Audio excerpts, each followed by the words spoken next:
This is the process that I went through for choosing the right microphone for my YouTube videos.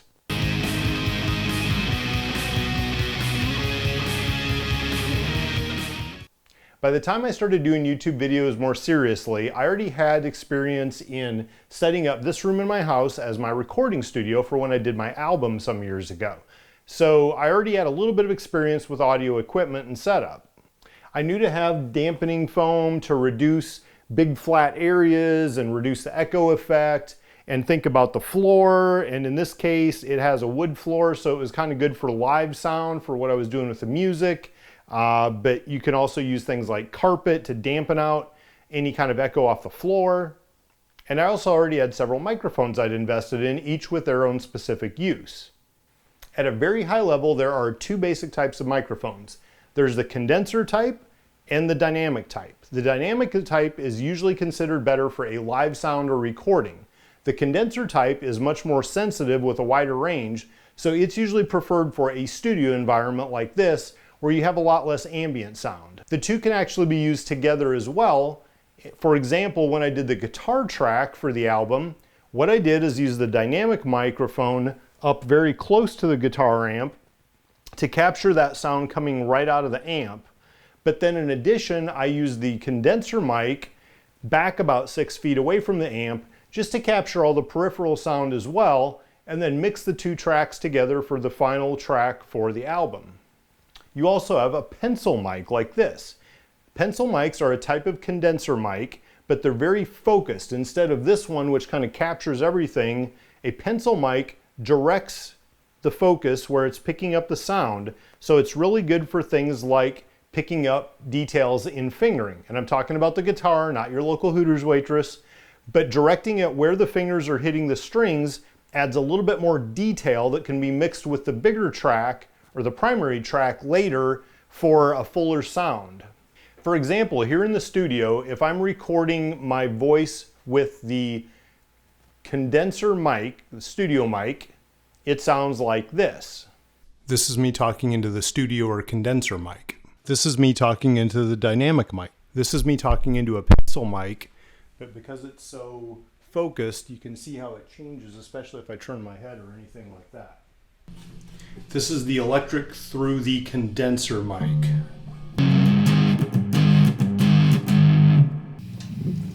This is the electric through the dynamic mic.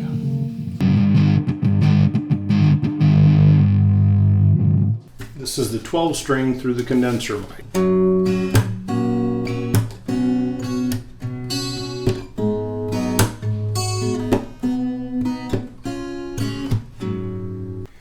All right, this is the pencil mic with the acoustic.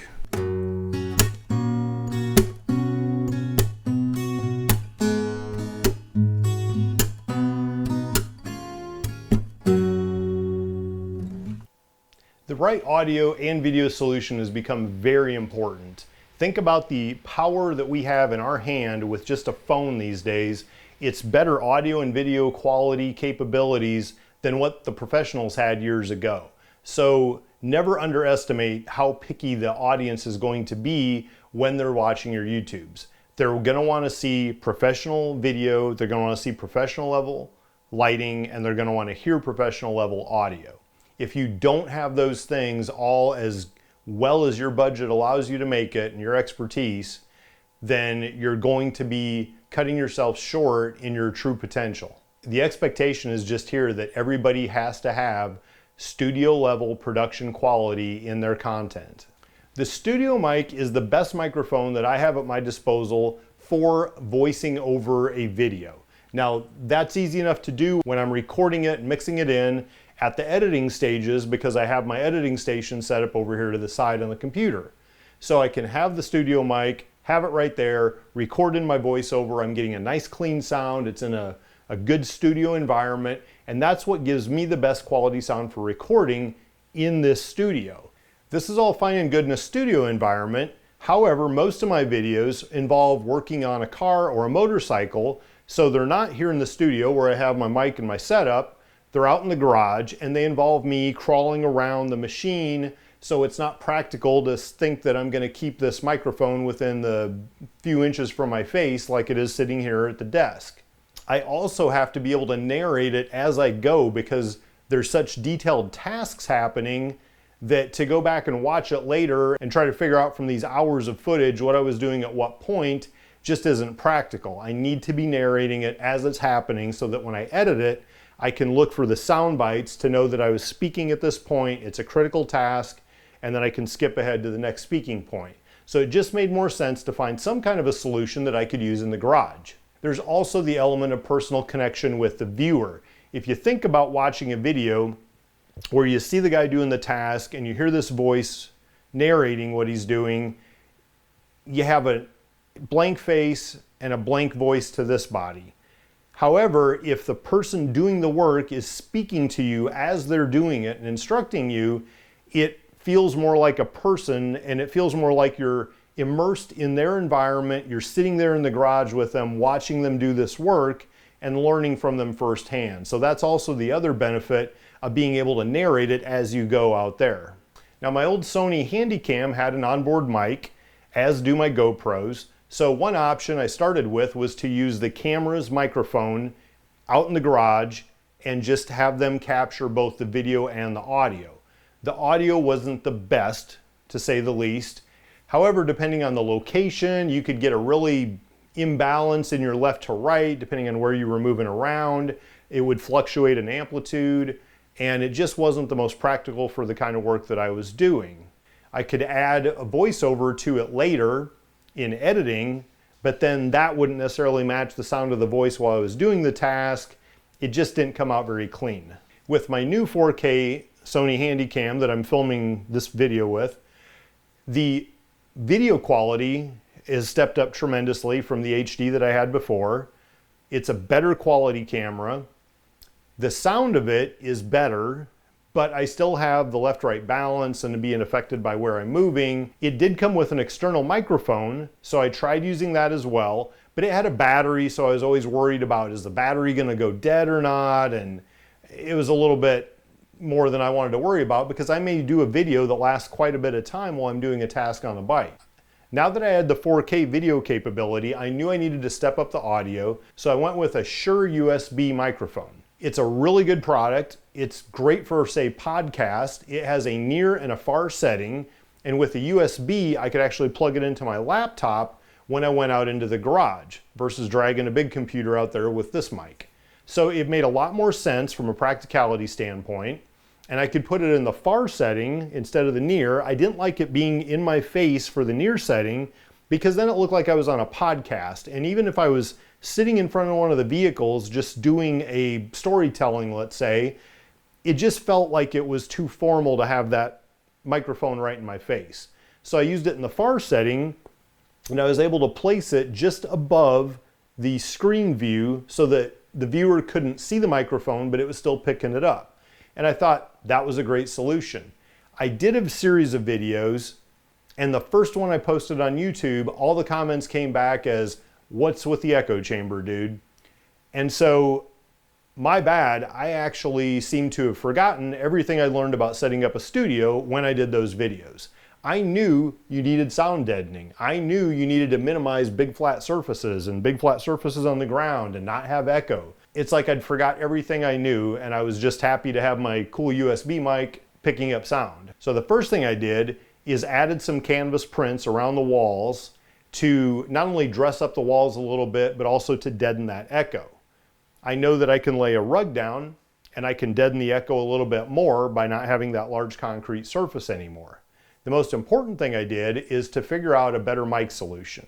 One solution could have been to move the mic into near position settings and have it right in my face like a podcast, which, like I said, I wasn't really a fan of, but it doesn't work when I'm working on a bike either. It only would work for the stationary ones where I'm just sitting there telling stories. I started looking into shotgun mics. A shotgun mic is basically a big version of the pencil mic. It's longer and it aims very specifically at a location to pick up that sound, which means it won't pick up a lot of the ambient noise, like the air conditioning unit running on the other side of the garage wall. So it would have been probably an improvement, but when I talked to the folks at Sweetwater asking for recommendations, what the guy told me is it's only good if you're going to sit really still. If you start moving around, you're going to find that when you turn your head or you look the other way or you move around the bike to the other side, the amplitude is going to change so much, the quality of sound is going to change, it still isn't going to work. So we both kind of at the same time agreed that a lapel mic was probably going to be the best solution. So I picked up a Sennheiser model because I already have a Sennheiser pencil mic and a Sennheiser dynamic mic, and they've been great products. So I got in the lapel mic, and it took a little bit of adjustment to figure out the right way to put it. The ideal way that I've found is to have it pointed completely horizontal, try to minimize how much it wrinkles your collar right there, tuck the wire in behind you, come back to the battery pack for the remote transmitter down here, and then I mount the other side to the camera instead of going into the computer for an audio file.